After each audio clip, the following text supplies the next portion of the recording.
Bihar bar council का चुनाव चल रहा है। पूर्णिया में भी बार काउंसिल के 25 सदस्यों का चुनाव हो रहा है। इसमें सभी अधिवक्ता वोटिंग कर रहे हैं। कुल 25 पद के लिए पूर्णिया में भी 2 वरिष्ठ अधिवक्ता राजीव शरण और कन्हैया सिंह चुनाव लड़ रहे हैं। चुनाव करवा रहे पीठासीन अधिकारी सतीश कुमार झा ने कहा कि बिहार बार काउंसिल के 25 सदस्यों के चुनाव के लिए कुल 157 अभ्यर्थी मैदान में हैं। पूर्णिया की बात करें तो पूर्णिया बार एसोसिएशन में कल 1195 मतदाता वोटिंग कर रहे हैं। इसके अलावा बनमनखी में 54 और धमदाहा में 65 अधिवक्ता मतदान कर रहे हैं।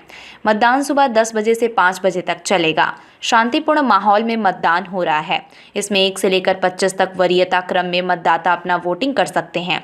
वहीं बिहार बार काउंसिल सदस्य के लिए चुनाव लड़ रहे अधिवक्ता राजीव शरण ने कहा कि अधिवक्ता और उनके परिवार का इंश्योरेंस की लड़ाई उनकी प्राथमिकता होगी। इसके अलावा अधिवक्ताओं के हर तरफ के कल्याण के लिए कार्य करेंगे।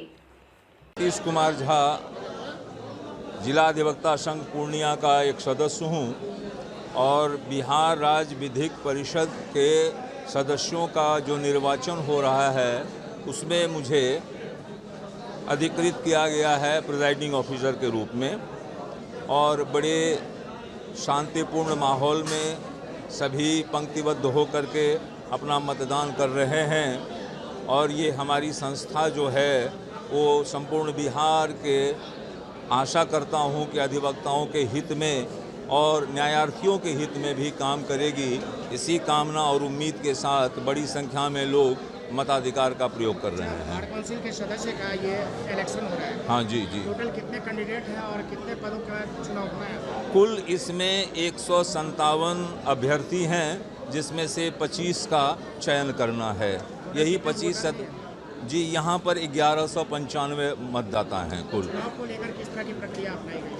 प्रक्रिया ये है कि जैसे आम चुनाव होता है उससे थोड़ा यह भिन्न है।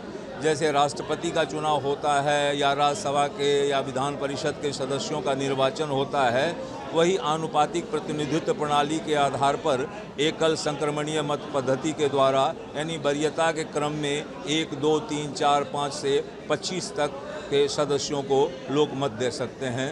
यही प्रक्रिया इसमें है। सुरक्षा को लेकर अगर कहें तो सुरक्षा के लिए जिला पदाधिकारी और आरक्षी अधीक्षक महोदय को पत्र लिखा गया है, लेकिन अभी तक तो मैं नहीं देख रहा हूं कि कोई पुलिस यहां पहुंची है, लेकिन माहौल शांतिपूर्ण है। हमको लगता है कदाचित इस तरह की कोई आशंका या संभावना नहीं है। इस बार की प्रायोरिटी तो बार काउंसिल का एकमात्र है कि वकीलों की प्रतिष्ठा और वकीलों के लिए कल्याणकारी काम, ये प्रायोरिटी हमेशा से है और इस बार भी रहेगी। पहले आपने ऐसा क्या काम बचा हुआ है जिसको कि आप इस बार ये देंगे? जो काम पहले एडवोकेट लोगों का इंश्योरेंस और उनके फैमिली का इंश्योरेंस, यह काम काफ़ी आगे तक हुआ है, यानी कि लॉ मिनिस्ट्री ने भी इसे अप्रूव कर दिया है और finance ministry, union finance ministry ने भी उस family insurance, family health insurance of the lawyer के स्कीम को अप्रूव किया है। अब हम लोगों का ये संघर्ष रहेगा इस बार के सत्र में कि हम लोग उसको यूनियन गवर्नमेंट से अप्रूव करावें और स्टेट गवर्नमेंट से भी अप्रूव करावें। बार काउंसिल का ये इलेक्शन हो रहा है जी, बिहार स्टेट बार काउंसिल। आप भी एक कैंडिडेट? जी हाँ, बिल्कुल, मैं भी कर रहे कि इस बार अगर चुनाव में आप जीतते हैं? किस चीज़ की प्रायोरिटी? आप चुनाव में जीतते हैं तो अच्छा, क्या करेंगे आप अच्छा, अधिवक्ताओं के लिए? क्या प्रायोरिटी? देखिए, ये जो संस्था है बिहार स्टेट बार काउंसिल, ये एडवोकेट्स के लिए अपेक्स बॉडी है स्टेट लेवल में। तो लाइसेंसिंग अथॉरिटी भी है। ये एडवोकेट जो प्रैक्टिस कर पाते हैं वो लाइसेंस यही देती है।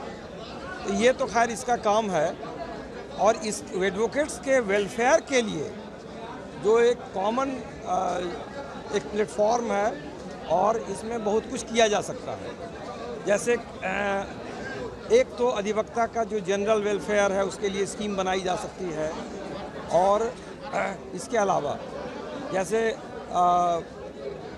कोई बीमार पड़ जाता है या गंभीर बीमारी का शिकार हो जाता है, बहुत सारे अधिवक्ता बंधु हैं जिनकी आमदनी बहुत अच्छी नहीं होती, उसमें वो बहुत ज़्यादा खर्च हो जाता है या ज़रूरत पड़ती है बहुत पैसे की, तो ऐसी स्थिति में स्टेट बार काउंसिल उसको फिनेंशियली हेल्प करता है। फिर डेथ क्लेम होता है। तो आगे जो प्लानिंग है, आगे प्लानिंग ये है जैसे तमाम जो हमारे अधिवक्ता बंधु हैं, तो उसमें जो जूनियर्स हैं खास करके उनको बहुत परेशानी होती है, उनके लिए कम से कम 5 साल तक कुछ स्टाइपेंड हो। उसके अलावा अभी हर जगह क्या कहते हैं जो हेल्थ इंश्योरेंस या फिर जो अधिवक्ताओं के इंश्योरेंस की बात हो। और एक स्कीम है जो अधिवक्ताओं के इसके लिए पेंशन के लिए कहिए उसमें, हालांकि उसमें कुछ कंट्रीब्यूशन लेकर के ही होगा पेंशन स्कीम, तो वो स्कीम वगैरह लॉन्च हो।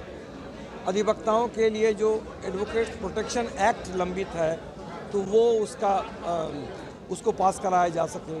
आए दिन अधिवक्ता पर जो क्रिमिनल्स वगैरह जिस तरीके से आ जाते हैं, या आप किसी एक पक्ष में होते हैं तो दूसरे पक्ष की ओर से मुकदमा वगैरह भी हो जाता है कई बार। ये सब चीज़ें हैं, बहुत सारे करने के लिए तो ढेर सारे, वेलफेयर का तो कोई अंत नहीं है। आप जितनी ऊंचाई तक ले जा सकते हैं ले जाने की कोशिश होगी। उसमें यदि मैं जीतता हूं तो मेरी भी भागीदारी होगी, और मैं चाहूँगा कि ज़्यादा से ज़्यादा डेवलपमेंट हो हम अधिवक्ता बंधुओं का।